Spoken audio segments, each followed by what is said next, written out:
Praise the lord. ఈరోజు దేవుని వాగ్దానము, ఏలయనగా మనకు శిశువు పుట్టెను, మనకు కుమారుడు అనుగ్రహింపబడెను, ఆయన భుజము మీద రాజ్యభారముండును. ఆశ్చర్యకరుడు, ఆలోచనకర్త, బలవంతుడైన దేవుడు, నిత్యుడగు తండ్రి, సమాధానకర్తయగు అధిపతి అని అతనికి పేరు పెట్టబడును. యెషయా గ్రంథము 9వ అధ్యాయము 6వ వచనము. సహోదరి సహోదరులారా, యెషయా రాసిన కాలం తర్వాత కొన్ని వందల సంవత్సరాలకు ఈ వచనం నెరవేరింది. దేవుని ప్రవక్త భవిష్యత్తులో చూస్తూ ఆ రాబోయే సంఘటన అంతకుముందు జరిగినట్టు రాశాడు.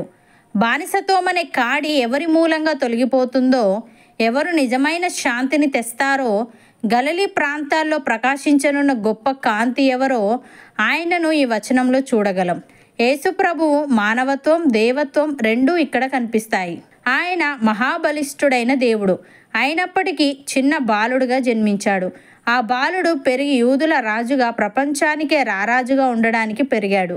అందుకే ఆయన భుజము మీద రాజ్యభారం ఉండునని యెషయా అన్నాడు. మరియు యెషయా ఆయన ఆశ్చర్యకరుడు అని రాశాడు.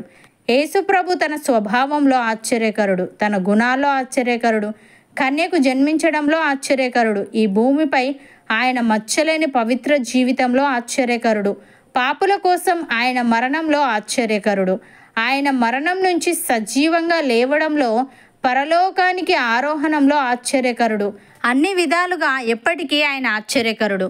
అలాగే ఆయన ఆలోచనకర్త అని అన్నాడు. మనం తెలుసుకోవలసినవి, చెయ్యవలసినవి ఏ విషయంలోనైనా సర్వజ్ఞాని అయిన యేసు ప్రభు ఆలోచన చెప్పగలవాడు. మరియు ఆయన బలవంతుడైన దేవుడు. ఇజ్రాయేలీయుల మెస్సియాయే భూమి మీద అవతరించిన దేవుడుగా ప్రభువైన యేసుక్రీస్తును గూర్చి ఇది అత్యంత స్పష్టంగా వెల్లడిస్తుంది. మరియు ఆయన నిత్యుడగు తండ్రి అని, సమాధానకర్తయగు అధిపతి అని చెప్పడం జరిగింది. హీబ్రూ భాషలో నిత్యుడగు తండ్రి అంటే ఆయన తానే తండ్రి అయిన దేవుడు అని కాదు, కానీ అనాదిగా ఉన్నవాడు అని. దేవుని కుమారుడైన యేసుప్రభువు తరచుగా తండ్రికి వేరుగా తనను చెప్పుకున్నాడు. అయితే ఉనికిలో ఆయన శాశ్వతుడు, శాశ్వత జీవాన్ని మనుషులకు ఇచ్చేవాడు. అలాగే లోకమంతా పాపంలో పడిపోయి దేవునికి దూరం అయిపోయినప్పుడు, మనుషుల పాపాలకు వ్యతిరేకంగా దేవుని కోపం మండుతూ ఉన్నప్పుడు, దేవునికి మనుషులకు మధ్య సమాధానాన్ని ఆయన చేకూర్చాడు. పాపాల తాలూకు శిక్ష నుండి మనుషులందరినీ తప్పించాడు. భక్తుడు ఈ విధంగా అంటున్నాడు: ఆదామునందు అందరూ ఏలాగు మృతి పొందుచున్నారో అలాగుననే క్రీస్తునందు అందరూ బ్రతికింపబడుదురు. ప్రతివాడును తన తన వరుసలోనే బ్రతికింపబడును. ప్రథమ ఫలము క్రీస్తు, తర్వాత క్రీస్తు వచ్చినప్పుడు ఆయన వారు బ్రతికింపబడుదురు. అటు తర్వాత ఆయన సమస్తమైన ఆధిపత్యమును, సమస్తమైన అధికారమును, బలమును కొట్టివేసి తన తండ్రి అయిన దేవునికి రాజ్యము అప్పగించును. అప్పుడు అంతము వచ్చును. ఎందుకనగా తన శత్రువులనందరినీ తన పాదముల క్రింద ఉంచు వరకు ఆయన రాజ్య పరిపాలన చేయుచుండవలెను. కడపట నశింపజేయబడు శత్రువు మరణము.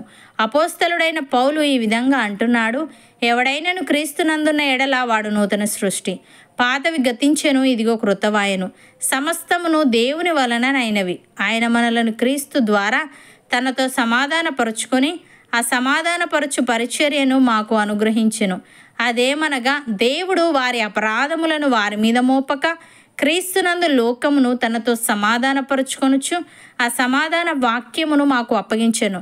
కావున దేవుడు మా ద్వారా వేడుకొనినట్టు మేము క్రీస్తుకు రాయబారులమై దేవునితో సమాధానపడుడని క్రీస్తు పక్షముగా మిమ్మును బతిమాలుకొనుచున్నాము. ఎందుకనగా మనం ఆయన యందు దేవుని నీతి అగునట్లు పాపమెరుగని ఆయనను మన కోసము పాపముగా చేసెను అని. సహోదరి సహోదరులారా, యేసుక్రీస్తు అన్నిటికంటే ముందుగా ఉన్నవాడు. ఆయనే సమస్తమునకు ఆధారభూతుడు. సంఘము అను శరీరమునకు ఆయన శిరస్సు. ఆయనకు అన్నిటిలో ప్రాముఖ్యము కలుగు నిమిత్తము ఆయన ఆది అయి ఉండి మృతులలో నుండి లేచుటలో ఆది సంభూతుడు ఆయను. ఆయన యందు సర్వసంపూర్ణత నివసింపవలెననియు ఆయన శిలువ రక్తము చేత సంధి చేసి ఆయన ద్వారా సమస్తమును, అవి భూలోకమందున్నవైనను పరలోకమందున్నవైనను, వాటిని అన్నిటినీ ఆయన ద్వారా తనతో సమాధానపరుచుకొనవలెననియు తండ్రి అభీష్టమాయెను. నమ్మిన వారు నాతో పాటు ప్రార్థనలో ఏకీభవించండి. పరిశుద్ధుడా, ప్రేమగల తండ్రి, జీవముగల నా యేసయ్య, నీవు ఆశ్చర్యకరుడవు, ఆలోచనకర్తవు, బలవంతుడైన దేవుడవు, నిత్యుడగు తండ్రివి, సమాధానకర్తయగు అధిపతివి నాయన, నీకు స్తుతులు. దేవా, మేము నీ యందు విశ్వాసముంచి నీవిచ్చే రక్షణను పొందుకొని నీ యందు నూతన సృష్టిగా మారుటకు సహాయము దయచేయమని, నీ రాజ్యంలో నీతో పాటు యుగయుగాలు ఉండే భాగ్యం మాలో ప్రతి ఒక్కరికి నీవే అనుగ్రహించమని యేసుక్రీస్తు నామమున ప్రార్థిస్తున్నాము తండ్రి. ఆమెన్.